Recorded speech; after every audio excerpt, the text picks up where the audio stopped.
तो अभी तक हमने क्या देखा था कि difference between effectiveness and efficiencies. अब हमें ये पता चल गया कि इफेक्टिवनेस और एफिशिएंसी में क्या डिफरेंस है, बेसिक डिफरेंस क्या है।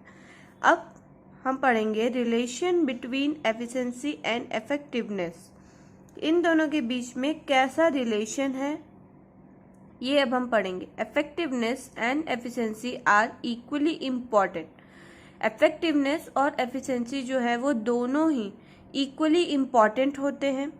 As being effective mean completing the task, मतलब कि जो इफेक्टिव का मतलब होता है वो ये कि टास्क को कंप्लीट करना है, but it is not enough.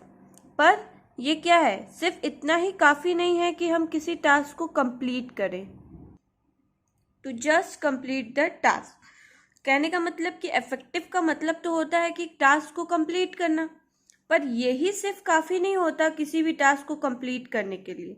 It must be done correctly without any wastage of resources. जिन भी रिसोर्सेज का यूज़ करके हम अपने चीज़ों को बना रहे हैं या हम टास्क को कंप्लीट कर रहे हैं, उनको हम करेक्टली करना और किसी भी तरह का छोटा से छोटा वेस्टेज बिना किसी भी टास्क को कंप्लीट करना, ये भी ज़रूरी होता है। टास्क को सिर्फ कंप्लीट कर देना ये ही इम्पोर्टेंट नहीं है, किसी भी तरह के वेस्टेज को बचाने से ये भी क्या है, एक वर्क है कि हम बिना वेस्टेज के किसी भी काम को कंप्लीट करें।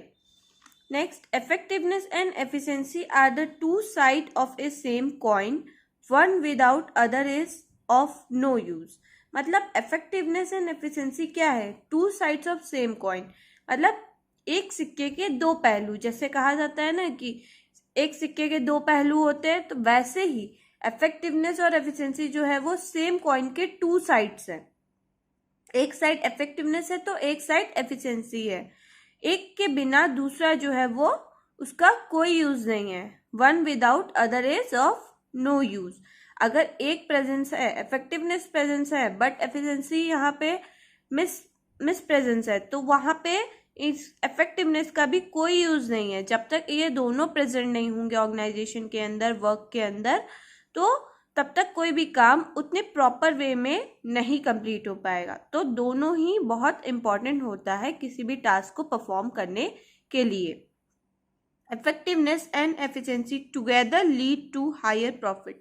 इफेक्टिवनेस और एफिशिएंसी दोनों ही साथ में लीड करते हैं हायर प्रॉफिट के लिए and prosperity of an organisation.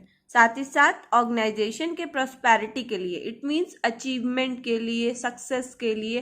तो ऑर्गेनाइजेशन के सक्सेस के लिए और प्रॉफिट ज़्यादा से ज़्यादा कमाने के लिए हमें इफेक्टिवनेस और एफिशिएंसी दोनों ही इम्पॉर्टेंट है, दोनों ही ज़रूरी होता है।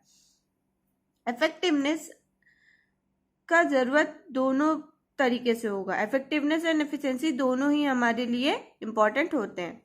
Next, and failure of an organization due to inefficiency and effectiveness. अगर ऑर्गेनाइजेशन फेल होता है, किसी भी तरीके के टास्क को कंप्लीट नहीं कर पाता है या अपने गोल को अचीव नहीं कर पाता है, तो दैट मीन कि वहाँ पे इनएफिशिएंसी और इनएफेक्टिवनेस दोनों प्रेजेंस है। वहाँ पे एफिशिएंसी और इफेक्टिवनेस जो है वो नहीं अवेलेबल है, इसीलिए कोई भी काम उतने प्रॉपर वे में नहीं कंप्लीट हो रहा है और इस वजह से क्या हो रहा है, ऑर्गेनाइजेशन फेल हो रहा है, उसे सक्सेस नहीं हो रहा है, उसे प्रॉफिट नहीं हो रही, वो अपने ऑब्जेक्टिव को कंप्लीट नहीं कर पा रहा है, पेमेंट नहीं कर पा। तो इट मीन कि यहाँ पे इनएफिशिएंसी और इफेक्टिवनेस प्रेजेंस हो गए हैं।